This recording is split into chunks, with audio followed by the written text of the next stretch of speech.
नमस्कार साथियों, स्वागत है आप सभी का सुपर आईएएस पर। आज के इस वीडियो में हम लोग डिस्कस करने वाले हैं कि यूपीएससी सिविल सेवा परीक्षा के लिए आपको साइंस एंड टेक्नोलॉजी की जो तैयारी है उसको किस तरीके से स्टार्ट करना है, क्या क्या चीजें उसके अंदर कवर करनी है। होता क्या है कि साइंस एंड टेक्नोलॉजी जो है एक बहुत ही ज़्यादा वास्ट सब्जेक्ट है और सबसे बड़ी चीज़ ये है कि ये बहुत ज़्यादा ऑर्गेनाइज नहीं है। मतलब कि इसमें आपको कहाँ कहाँ से क्या क्या पढ़ना है, किस किस टॉपिक में क्या क्या पढ़ना है, इसकी जानकारी आपको अक्सर ढूंढनी मुश्किल साबित होती है।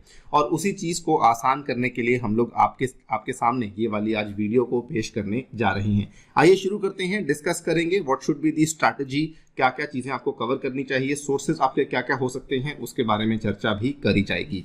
आइए शुरू करते हैं दोस्तों मेरे साथ। मेरा नाम है अनिरुद्ध। यदि आप लोग इस लेक्चर की पीडीएफ को डाउनलोड करना चाहते हैं या फिर मुझे फॉलो करना चाहते हैं तो आपको ये वाला टेलीग्राम चैनल यहाँ पे जाके देखना होगा। इसमें आप ध्यान रखिए कि 43,000 के आसपास सब्सक्राइबर्स हैं। वही वाला जो टेलीग्राम चैनल है वो जेन्युइन है। उसमें आकर के आप मुझसे जुड़ सकते हैं और आपको इस लेक्चर की पीडीएफ भी वहीं पे मैं अवेलेबल करवा दूंगा। शुरू करने से पहले आपको बताना चाहूंगा कि एक बहुत ही बड़ी खुशखबरी है कि मैं आप सभी साथियों के लिए टेक्स्ट बुक सुपर कोचिंग के ऊपर साइंस एंड टेक का जो कॉम्प्रिहेंसिव कोर्स है उसको लेकर आ चुका हूं। वो वाला जो कोर्स है इसको हम लोग लॉन्च करने वाले हैं परसों, यानी कि 1 अक्टूबर से, जिसमें कि साइंस एंड टेक्नोलॉजी के सभी जो लेक्चर्स हैं, सभी के सभी जो भी इसके टॉपिक्स हैं उनके बारे में डिटेल्ड लेक्चर्स आपके लिए अवेलेबल करवाए जाएंगे। और आपके लिए एक बहुत ही सुनहरा मौका टेक्स्ट बुक लेकर आया है। यदि आप लोग इस टेक्स्ट बुक सुपर कोचिंग को परचेज करना चाहते हैं तो आपको यहाँ पे काफी भारी डिस्काउंट्स अवेलेबल करवाए जा रहे हैं। इफेक्टिव कॉस्ट जो आपको पड़ेगी दैट इज ओनली 18,719 अगर आप लोग 12 महीने का सब्सक्रिप्शन यहाँ पे खरीदते हैं। ये वाला जो ऑफर है ये केवल 30th यानी कि टुमारो 30 सितंबर तक ही वैलिड है। आपको इसी के अंदर परचेज करना होगा। ध्यान रखिए, अगर आप लोग मेरा कोड अनिरुद्ध यूज करेंगे उस केस में आपको यहाँ पे अलग से 20% का डिस्काउंट भी अवेलेबल करवाया जाएगा। इस पूरे के पूरे सब्सक्रिप्शन में आपको मेरे द्वारा बाकी जो इंडिया के टॉप इंस्टीट्यूट्स हैं और जो बाकी हमारी टेक्स्ट बुक की फैकल्टी हैं उन सभी के जो भी पेड कोर्सेज हैं सभी के सभी आपको अवेलेबल करवाए जाएंगे। आप लोग अपने घर बैठकर इन सभी सब्जेक्ट्स की तैयारी को बड़ी आसानी से कर सकते हैं। यहाँ पे आप देखेंगे तो आपका जो पर मंथ कॉस्ट आएगा दैट इज मेयरली 1500 रुपीज। आप इसकी अगर तुलना करते हैं ऑफलाइन कोचिंग के साथ तो आपको यहाँ पे दिल्ली जाने की आवश्यकता नहीं है। आप लोग घर बैठ के अपनी कोचिंग को शुरू कर सकते हैं। ध्यान रखिए, you have to use the coupon code Aniruddh so that आपको यहाँ पे मैक्सिमम डिस्काउंट अवेलेबल करवाया जा सके। All right, coming to the science and technology strategy. So देखिए, जैसा कि यूपीएससी के ऑलमोस्ट हर सब्जेक्ट में होता है कि आपको एक तो उसका स्टैटिक पार्ट पढ़ना रहता है और उसके बाद उसका कुछ जो करंट वाला पार्ट है वो भी पढ़ना रहता है। अगर हम लोग बात करते हैं पॉलिटी हुआ, इकोनॉमी हुआ, इसमें आपके जो स्ट्रैटेजी है वो ऑलमोस्ट इसी तरीके से काम करती है। साइंस एंड टेक की जो वेटेज है वो पिछले कुछ सालों में, मैं ये तो नहीं कहूंगा कि बहुत बढ़ गई है, लेकिन हाँ साइंस एंड टेक की जो इंपॉर्टेंस है वो बहुत बढ़ गई है। बिकॉज साइंस एंड टेक कभी कभार कुछ ऐसे टॉपिक्स आ जाते हैं जो कि ये डिफाइन कर देते हैं कि आपकी रैंकिंग कहाँ पे आएगी, क्या आपके क्वेश्चन जो है वो सही होंगे नहीं होंगे। सो वो नॉलेज आपको काफी ज्यादा हेल्प कर देती है। सो उसी वाली स्ट्रैटेजी को हम लोग फॉलो करते हैं साइंस एंड टेक के कोर्स को भी पढ़ने के लिए। ये साइंस एंड टेक का स्टैटिक पार्ट है और जो ये स्टैटिक पार्ट है इसी के साथ जुड़े हुए आपको यहाँ पे करंट अफेयर्स देखने हैं। फॉर एग्जांपल हम लोग बात करते हैं डिफेंस टेक्नोलॉजी की तो उसके साथ जुड़े हुए आपको करंट अफेयर्स देखने हैं। सिमिलरली स्पेस टेक्नोलॉजी आप लोग कुछ स्टैटिक पार्ट पढ़ेंगे और फिर उसके कुछ करंट को देखेंगे। Same goes for biotechnology. उसके साथ आजकल जो बहुत ज्यादा टॉपिक इंपॉर्टेंट हो चुका है specially after the covid pandemic, that is the topic of health and diseases, वहां भी आपको सिमिलर अप्रोच फॉलो करनी होगी कि जो चीजें यहाँ पे सुर्खियों में चल रही हैं, जो बीमारियां सुर्खियों में चल रही हैं उसके बारे में जानकारी आपको होनी आवश्यक है। सिमिलर थिंग आपको फॉलो करनी होगी आईटी के लिए, सिमिलर थिंग आपको फॉलो करनी होगी नैनो टेक्नोलॉजी के लिए। ये कुछ हेड्स हैं जो कि हम लोग बनाते हैं in the subject of science and technology. मैंने यहाँ पे न्यूक्लियर टेक्नोलॉजी को जानबूझ करके इंक्लूड नहीं किया है। न्यूक्लियर टेक्नोलॉजी में हम लोग जो बात करते हैं न्यूक्लियर फ्यूजन, न्यूक्लियर फिजन, उसकी बात मैं कर रहा हूं। वो मैंने इसलिए इंक्लूड नहीं किया है because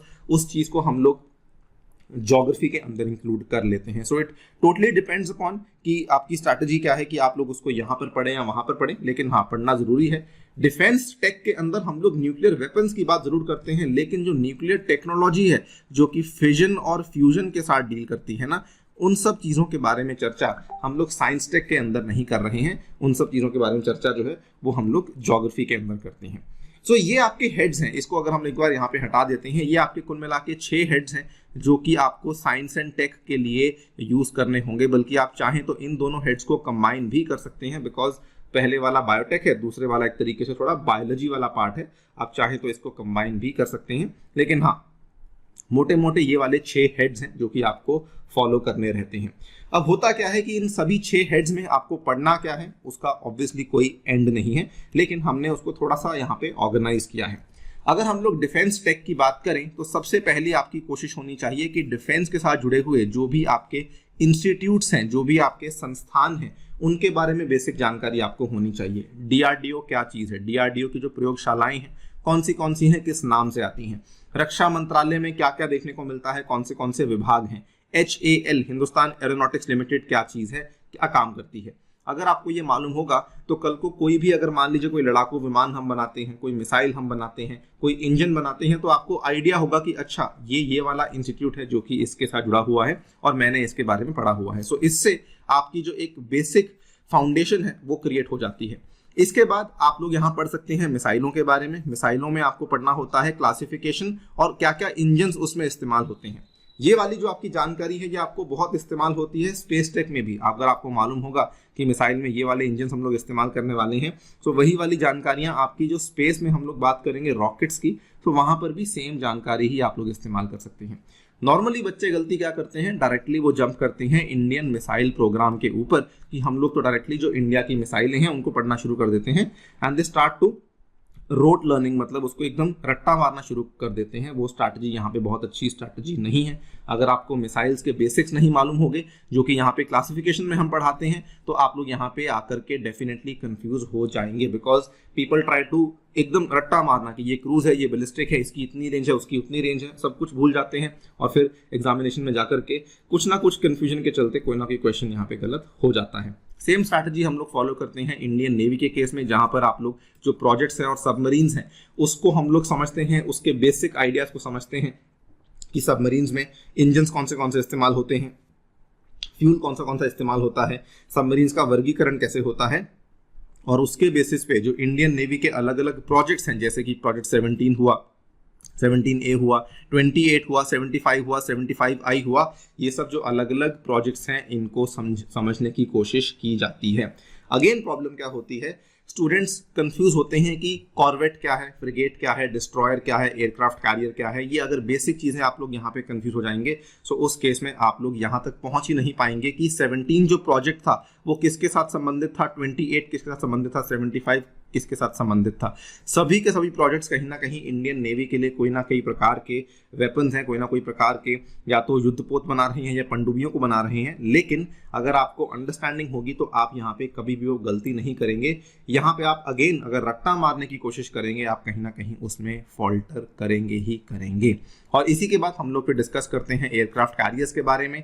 once this entire thing is done, then हम लोग कुछ स्टैटिक चीज़ों को डिस्कस करते हैं, जैसे कि न्यूक्लियर ट्रायड हो गया, जैसे कि इंडिया की न्यूक्लियर डॉक्ट्रिन होगी जो आजकल सुर्खियों में चल रहा है, इंडिया के मिलिट्री कमांड्स हैं इसके बारे में। एंड देन फाइनली जो आजकल बहुत ज़्यादा जिसको पुश मिल रहा है वो है स्वदेश के रक्षा के क्षेत्र में देशीकरण का या स्वदेशीकरण का जो पुश है उसको लेकर हम लोग बातचीत करते हैं। तो ये कुछ मोटे मोटे हेड्स हैं जो कि मैंने बनाए हैं और जो कि मैं अपने कोर्स में कवर करवा रहा हूं, जो कि मैं एक्सपेक्ट करता हूं कि एटलीस्ट किसी डिफेंस टेक्नोलॉजी को अगर आपको पढ़ना है तो ये सब चीज़ें आपको डेफिनेटली कवर करनी होंगी। अगर आप इस तरीके से जाएंगे तो आप काफ़ी ज़्यादा मेजर ग्राउंड कवर कर लेते हैं। यही वाली जो टेक्निक है उसके बाद आपको सिमिलरली फॉलो करनी है स्पेस टेक में। स्पेस टेक में आप लोग यहाँ पे देख सकते हैं, पहले आप लोग बात करेंगे कि इसरो की हिस्ट्री क्या है, उसका ऑर्गेनाइजेशनल स्ट्रक्चर क्या है, इसरो के अलग अलग सेंटर्स क्या हैं। आपको मालूम होगा कि इसरो कोई एक अपने केवल एक सेंटर के बेस पे काम नहीं करती, इसरो के कई सारे सेंटर्स हैं जो कि इसरो को आके सपोर्ट करते हैं। कोई सेंटर ऐसा है जो कि इसरो के लिए रॉकेट्स को बना रहा है, कोई सेंटर ऐसा है जो कि इसरो के लिए सैटेलाइट्स को बना रहा है, कोई सेंटर ऐसा है जो कि इन रॉकेट्स के लिए जो इंजन्स हैं उनको तैयार कर रहा है, कोई सेंटर ऐसा है जो कि इसरो के लिए जो डेटा हम लोग कलेक्ट करते हैं उसको एक्सपोर्ट करता है, कोई सेंटर ऐसा है जो कि इसरो की कमर्शियल आर्म की तरह एक्ट कर रहा है। तो ये सभी के सभी सेंटर्स जो हैं वो मिलकर के इसरो को एक बहुत ही बड़ा डिपार्टमेंट ऑफ स्पेस बनाते हैं। भारत में आपको मालूम होगा कि कोई स्पेस की कोई मिनिस्ट्री नहीं अवेलेबल है, सो केवल डिपार्टमेंट ऑफ स्पेस हमें देखने को मिलता है। सो वो वाला जो डिपार्टमेंट ऑफ स्पेस है उसी का पूरा ऑर्गेनाइजेशनल स्ट्रक्चर आपको समझना होगा। जिस तरीके से आपने पहले समझा था मिनिस्ट्री ऑफ डिफेंस के केस में, वो सब चीजें आपको यहाँ पर भी करनी होंगी। उसके बाद बेसिक्स में क्या आएगा, अलग अलग तरह के ऑर्बिट्स क्या होते हैं, अलग अलग तरह की सैटेलाइट्स क्या होती हैं, लॉन्च व्हीकल्स कौन से होते हैं, अलग अलग तरह के लॉन्च व्हीकल्स में कौन सी टेक्नोलॉजीज का इस्तेमाल किया जाता है। ये सब समझने के बाद फिर आपको मूव करना होगा इंडिया के स्पेस प्रोग्राम के ऊपर, जिसमें कि अगेन बहुत सारे चरण हैं। चरण मतलब कि बहुत सारे फेजेस हैं। शुरुआत में इंडिया ने स्पेस प्रोग्राम को कहाँ पे शुरू किया था, पहली वाली सैटेलाइट्स कौन सी थी, जो अभी चल रही आधुनिक सैटेलाइट्स हैं उसमें क्या क्या आपको विशेषताएं देखने को मिलती हैं, जो आने वाली सैटेलाइट जो कि हम प्लान कर रहे हैं उसमें हम लोग क्या क्या प्लान कर रहे हैं। ये सब चीज़ें हैं जो कि आपके अगेन स्पेस टेक के बेसिक्स में आती हैं। अगर आप लोग इन चीज़ों को स्किप कर देंगे, जो कि नॉर्मली बच्चे गलती करते हैं, डायरेक्टली आप लोग शिफ्ट कर जाएंगे इंडिया के स्पेस प्रोग्राम पे, तो आप अगेन यहाँ पे रट्टा मारने के चक्कर में बहुत चीज़ों में कंफ्यूज हो सकते हैं। साइंस एंड टेक्नोलॉजी को स्पेसिफिकली जो बच्चे आर्ट्स बैकग्राउंड से आते हैं या फिर कॉमर्स बैकग्राउंड से आते हैं, वो इसको देख के बहुत घबराते हैं। वो देखते हैं कि हमारा इसमें जो है बैकग्राउंड नहीं है तो हमें दिक्कतें आती हैं। लेकिन अगर आप इसको बेसिक से पढ़ने की कोशिश करेंगे तो actually it is very very simple. और वही चीज़ें मैं अगेन यही चीज़ों पर फोकस करता रहता हूँ, सो दैट जो नई डेवलपमेंट्स भी आती हैं, जैसे कुछ नया हमने सैटेलाइट लॉन्च किया, कुछ नया हमने वेपन बनाया, तो उसकी जो वहाँ पे कॉम्प्लिकेटेड वर्ड्स होते हैं, जो कॉम्प्लेक्स वर्ड्स होते हैं, वो आपके लिए काफ़ी आसान हो जाते हैं। वो वोकैबुलरी आपके लिए काफ़ी आसान हो जाती है, बिकॉज हमने उसको बेसिक्स के अंदर कवर किया होता है। इसके बाद अगर हम लोग एक बार इसरो को पढ़ लेते हैं, उसके बाद हम लोग देखते हैं कि इसरो जो है वो बाकी दुनिया के साथ किस किस प्रकार की इंटरनेशनल कोऑपरेशन में लगा हुआ है। नासा कौन से इंपॉर्टेंट मिशन है जो कि इसरो के साथ कर रहा है, या फिर नासा के अलग से मिशन कौन से हैं, क्योंकि नासा को लेकर भी यूपीएससी कई सारे सवाल पूछती है। फिर जो दूसरी एजेंसीज इसरो और नासा को छोड़ दीजिए, जैसे कि यूरोपियन स्पेस एजेंसी हुआ, आजकल चाइना की स्पेस एजेंसी बहुत सुर्खियों में रहती है, जापान की बड़ी इंपॉर्टेंट है, ये लोग क्या कर रहे हैं उसके बारे में जानकारी आपको देंगे। एंड देन हम लोग बात करते हैं टेलीस्कोप्स के बारे में, कि जो अलग अलग टेलीस्कोप्स हैं जो कि आजकल अगेन इंपॉर्टेंट हो चुके हैं, उनके बारे में भी आपको समझाया जाएगा। Once all this is done, उसके बाद स्पेस टेक के जो बेसिक्स हैं वो आपको पढ़ने होंगे। फॉर एग्जाम्पल आजकल जो बहुत ज़्यादा चीज़ें इंपॉर्टेंट हो चुकी हैं कि आखिरकार ये ग्रेविटेशनल वेव्स जो है ये क्या चीज़ है, कि आखिरकार ये ब्लैक होल्स जो है ये क्या चीज़ है। आजकल जो अभी ऐसे रिसेंटली एक चीज़ सुर्खियों में रही कि एस्ट्रॉयड के साथ नासा के एक मिशन ने जाके कोलाइड किया, तो आपको वो चीज़ें समझनी होंगी कि ये जो चीज़ें करी गई हैं ये क्यों करी गई हैं। और ये आप चीज़ें तभी समझ पाएंगे अगर आपके बेसिक्स क्लियर होंगे, और वो बेसिक जानकारी ही हम आपको यहाँ पे इस पर्टिकुलर कोर्स में अवेलेबल करवाते हैं। अगेन जो हम स्पेस टेक की बात करते हैं, डिफेंस की बात करते हैं, या इवन हम लोग आगे बायोटेक की बात करेंगे, ये बेसिक्स अगर आपके क्लियर होंगे तो जो नई डेवलपमेंट्स हैं वो भी आपको क्लियर होनी काफ़ी ईजी लगेंगी। क्योंकि साइंस टेक में जो बड़ा रोल है वो एक्चुअली में करंट अफेयर्स का रहता है। ये वाला जो कोर्स है वो आपको केवल उन करंट अफेयर्स को समझने में आसानी करवाता है, सो दैट आपका कोई भी यहाँ पे इंपॉर्टेंट पार्ट जो है वो मिस आउट ना हो जाए। सिमिलर टेक्निक हम लोग फॉलो करेंगे बायोटेक्नोलॉजी में। यहाँ पर आपको इंट्रोडक्शन दी जाएगी, इंडिया में कौन से बायोटेक के साथ काम करने वाले संस्थान हैं उसके बारे में जानकारी आपको लेनी बहुत ज़रूरी है। अगेन इसको लेकर आपको कहीं पर भी अगर आप कहें कि एक सिंगल जगह पे अवेलेबल हो जाए पूरा का पूरा कंटेंट, तो बड़ी ही मुश्किल होती है। एंड देन हम लोग जो बायोटेक का सबसे इंपॉर्टेंट चीज़ है दैट इज जेनेटिक्स, उसके बारे में बातचीत करेंगे। वहाँ पर आपको थोड़ी सी बायोलॉजी पढ़नी होती है। And once that biology is clear कि सेल क्या चीज़ है, डीएनए क्या चीज़ है, आरएनए क्या चीज़ है, जीन, हिस्टोन, क्रोमोसोम, जीनोम, ये सब जो टर्म्स हैं इनके क्या मतलब हैं, अगर आप ये समझ जाएं, उसके बाद जेनेटिक एप्लीकेशंस आपको पढ़नी होती हैं कि जेनेटिक एप्लीकेशंस में क्या क्या चीज़ें आती हैं। जैसे कि जीएम मॉस्किटोज हैं, जीएम क्रॉप्स हैं, कैसे बनाए जाते हैं। जीएम क्रॉप्स यूपीएससी का फेवरेट टॉपिक रहा है आई थिंक पिछले 10-12 साल से, मतलब इसको लेके सवाल आते ही रहते हैं।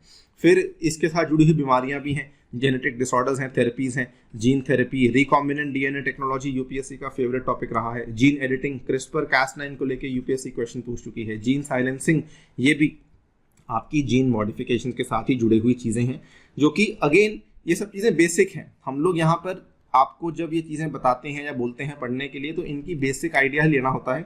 नॉर्मली अब बच्चे क्या करेंगे, इसको टाइप करेंगे, गूगल सर्च करेंगे, विकिपीडिया पेज पढ़ेंगे, बट जो वहाँ पे एग्जाम ओरिएंटेड नॉलेज है वो अगर अवेलेबल भी होगी तो आपको मिलेगी ही नहीं। That is the point. इसीलिए आपके लिए जो स्ट्रक्चर्ड तरीके से कोर्स अवेलेबिलिटी है वो हम लोग यहाँ पे करवा रहे हैं, and that is the entire agenda behind launching this course also, so that एक ऐसा सब्जेक्ट जिसको जनरली पढ़ने में बच्चे बहुत तकलीफ महसूस करते हैं, वो वाली तकलीफ आपको हम लोग नहीं होने देंगे। उसके साथ जुड़ी हुई एक दो चीज़ें करंट अफेयर्स की भी कवर करवाऊंगा, जैसे आपको बताऊंगा कि ह्यूमन जीनोम में ये सब चीज़ें होती हैं, ठीक है। आजकल जैसे स्टेम सेल्स को लेके बहुत ज़्यादा चीज़ें सुर्खियों में आ चुकी हैं और यूपीएससी पिछले 5 ईयर्स में स्टेम सेल्स को लेके 2 से 3 सवाल पूछ चुका है। हालांकि ये बात सही है कि ज़्यादा वेटेज इसकी मेंस में रहती है, प्रीलिम्स में अभी तक मैंने क्वेश्चंस नहीं देखे हैं, but yes these are also few of the basics जो कि आपको जानने बहुत इंपॉर्टेंट है और ये भी आपकी स्ट्रैटेजी में आनी चाहिए। ऑल्सो बोलना चाहूँगा कि हम लोग यहाँ पे आपको ये नहीं कह रहे कि आप लोग केवल हमारा कोर्स करके ही ऐसा करेंगे, लेकिन मेरा मानना ये है कि अगर आप इन चीज़ों को यहाँ पे कवर अप नहीं करेंगे, मतलब ये हेड्स को आप कवर अप नहीं कर रहे हैं, तो आप कहीं ना कहीं बायोटेक के बेसिक्स को मिस आउट कर रहे हैं, साइंस एंड टेक के बेसिक्स को मिस आउट कर रहे हैं। डायरेक्टली आप लोग अगर पढ़ने की कोशिश करेंगे, जैसे आपने ये सब जो पहले की चीज़ें बायोटेक में नहीं पढ़ी, आप डायरेक्टली आ जाएंगे बायोटेक किसान प्रोग्राम पे, जीनोम इंडिया प्रोजेक्ट पे, डायरेक्टली पहुंच जाएंगे नेशनल बायो फार्मा मिशन पे। आपको ये वाले जो इनिशिएटिव्स हैं इंडियन गवर्नमेंट के, ये समझ ही नहीं आएंगे। This is the problem. अगर आप बेसिक्स को नहीं पढ़ेंगे, you will not be able to understand कि बायो फार्मा मिशन को लॉन्च करने के पीछे जो इंपॉर्टेंस है वो असल में क्या है, या बायोटेक किसान प्रोग्राम को लॉन्च करने के पीछे जो विजन गया था वो क्या चीज था, जीनोम इंडिया प्रोजेक्ट हम लोग क्यों लॉन्च कर रहे हैं, जीआईपी का एचजीपी यानी कि ह्यूमन जीनोम प्रोजेक्ट के साथ क्या लेना देना है, ये तभी समझ आएगा साथियों अगर आप लोग जेनेटिक्स के बेसिक्स को समझेंगे कि असल में जीन को हम लोग क्या क्यों पढ़ना चाहते हैं, क्या उसकी इंपॉर्टेंस है, क्या हम लोग जीनोम प्रोजेक्ट में यहाँ पे अचीव करने की कोशिश कर रहे हैं, तभी जाकर के ये चीज़ समझ आएंगी। सो अगेन कोशिश वही है कि नॉर्मली डिफेंस टेक में हम देखें तो नई मिसाइलें आती रहती हैं, दिन पर दिन नई मिसाइलें आती रहती हैं, कोई नई टेक्नोलॉजी आ गई, कोई नई चीज़ आ गई, वो चीज़ें आपको क्लैरिफिकेशंस तभी मिलेंगी अगर आप लोग के स्टैटिक पार्ट क्लियर होगा, बेसिक पार्ट क्लियर होंगे। ये 3 सबसे इंपॉर्टेंट चीज़ें हैं, डिफेंस टेक, बायोटेक और आपका स्पेस टेक। अगर ये 3 चीज़ें क्लियर हैं, आपका साइंस एंड टेक के साथ डील करने का जो कॉन्फिडेंस है वो अपने आप में ही 2 गुना हो जाता है। इसके बाद इसी की एक तरीके से एप्लीकेशन है, डिजीजेस के बारे में हम लोग बात करेंगे और ये आपको पढ़ना भी चाहिए आजकल, क्योंकि स्पेशली आफ्टर कोविड-19 पैंडेमिक जो डिजीज हैं इनकी इंपॉर्टेंस थोड़ी बढ़ चुकी है। हालांकि यूपीएससी पहले भी डिजीज को लेकर सवाल पूछती ही थी, जैसे कि कम्युनिकेबल, नॉन कम्युनिकेबल डिजीजेस, लेकिन अब आपको थोड़ा सा और डेप्थ में पढ़ने की आवश्यकता हो जाती है। तो फॉर एग्जाम्पल मैंने एक टेबल बनाया है जिसमें कि आपको मालूम होना चाहिए कि देखिए ये वाली जो डिजीज हैं ये बैक्टीरिया करता है, ये वायरस करता है, ये आपको पैरासाइट करता है। अगेन नॉर्मली स्ट्रैटेजी क्या होती है बच्चों की कि हम इसको रट्टा मार लेंगे कि अच्छा ठीक है, डेंगू जो है वायरस है, एंथ्रेक्स जो है बैक्टीरिया है, काला आजार जो है पैरासाइट है। यस, इसमें कहीं ना कहीं आपको चीज़ें रटनी भी पड़ती हैं, लेकिन अगर आप इनके सिम्टम्स को समझ लें, अगर आप इनको समझ लें कि इसमें जो कॉजिंग एजेंट है वो क्या होता है, तो कहीं ना कहीं आपको सभी चीज़ों को यहाँ पे रोट लर्निंग नहीं करनी पड़ती है। और यही वाली स्ट्रैटेजीज हैं जो कि आपको हेल्प करती हैं साइंस एंड टेक में बेटर परफॉर्म करने के लिए, रादर देन जस्ट रट्टा मारना वाला स्ट्रैटेजी, बिकॉज वो आपको बहुत देर तक आप नहीं याद कर पाएंगे। एंड मे बी शायद आप एक बार के लिए याद कर भी पाएँ, लेकिन जब तक एग्जामिनेशन डे के दिन पहुंचेंगे तब तक आप काफ़ी चीज़ें वहाँ पर भूल जाएंगे। सिमिलरली नेक्स्ट है IT and the last thing is nano technology. IT अपने आप में एक बहुत ही इमर्जिंग फील्ड है, यहाँ पर आपको अप टू डेट रहना पड़ेगा, लेकिन इसमें भी कुछ बेसिक चीज़ें हैं जो कि आपको इग्नोर नहीं करनी है।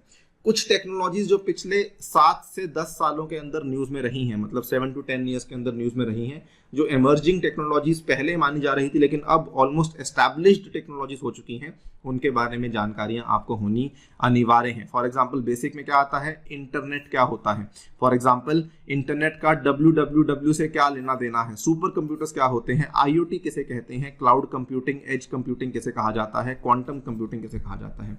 ये चीज़ें कल को मान लीजिए कि इसरो के द्वारा कोई क्वांटम कंप्यूटर बनाया जाता है, तो उस केस में आपको मालूम होना चाहिए कि क्वांटम कंप्यूटिंग होती क्या है। तो उस केस में जो इसरो के द्वारा बनाया गया क्वांटम कंप्यूटर है ना, आपको उसकी एप्लीकेशन तुरंत ही समझ आ जाएगी, इफ़ यू आर अवेयर कि क्वांटम कंप्यूटिंग असल में क्या चीज़ होती है। उसके बाद इंफॉर्मेशन टेक्नोलॉजी की बेसिक चीज़ों में कम्युनिकेशन में आता है 3G, 4G, 5G, ये चीज़ें क्या है, और आजकल तो 6G की बातें भी चल रही हैं, तो 6G क्या चीज़ है, ये सब चीज़ों के बारे में जानकारी भी आपको होनी बड़ी ही अनिवार्य है।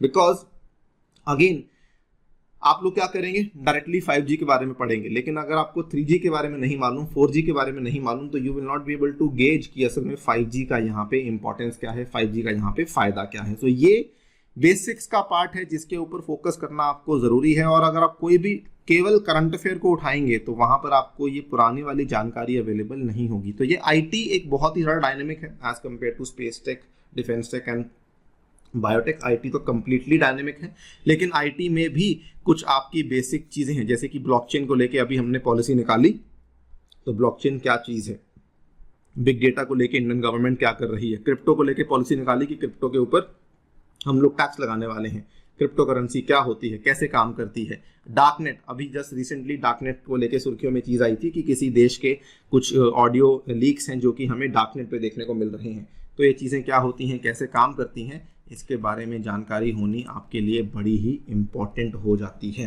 This is the basic part of IT. And similarly nano technology के भी कुछ बेसिक चीज़ें हैं कि नैनोटेक असल में होता क्या है। So just few days ago I was going through a class, मैं ज्योग्राफी की एक क्लास कर रहा था जहां पर नैनो टेक्नोलॉजी की ब्रीफली बात हुई, तो one of the students asked me कि सर नैनोटेक होता क्या है। सो वही बेसिक है, यही बेसिक है जो कि आपको समझाया जाता है साइंस टेक में, और ये चीज़ों के ऊपर आपको फोकस करना होगा। Once these things are done, ये सभी के सभी जो इंडेक्स मैंने आपके साथ अभी शेयर किया है, this is a brief index of the things जो कि मैं आपके साथ कवर करने वाला हूँ ये वाले कोर्स में भी। And once these things are done, उसके बाद आपका जो काम है स्ट्रैटेजी में वो ये है कि आपको करंट अफेयर्स को पढ़ना है। उसमें आपकी स्ट्रैटेजी कुछ भी हो सकती है, लेकिन आप लोग हमारा जो यूट्यूब चैनल है super IAS by text book, इसको डेफिनेटली फॉलो कर सकते हैं, बिकॉज यहाँ पर हम लोग जो ईयर वाइज कंपाइलेशंस है उसको लेकर आते हैं। एंड नॉट जस्ट दैट, इसमें हम लोग जो ट्रेंडिंग न्यूज़ होती हैं उसको भी कई बार कवर करते हैं जो कि साइंस एंड टेक के साथ डील करती हैं। इसरो के मेजर मिशन हुए, DRDO के मिशन हुए, इनको हम लोग डेफिनेटली कवर करते हैं। और इवन जो बायोटेक में भी कुछ अगर बड़ी डेवलपमेंट होती है तो इसको भी हमारे द्वारा यहाँ पे कवरेज में लाया जाता है। ऑल राइट गाइज, ये है एक ब्रीफ सी स्ट्रैटेजी। अगेन अगर आप लोग इंटरेस्टेड हैं तो आप लोग मेरे द्वारा इस कोर्स में आकर के हिस्सा ले सकते हैं। इसमें आपको मैंने बताया कि आपको जो डिस्काउंट्स अवेलेबल होंगे वो अभी मैक्सिमम डिस्काउंट्स अवेलेबल करवाए जा रहे हैं, provided you use the code Anirudh, और आपके लिए यहाँ पे यूपीएससी का पूरा जो सफर है वो काफी ज्यादा ईजी हो जाता है। All right, so on that note we are winding up today's session. Thank you so much for listening, stay tuned and stay safe.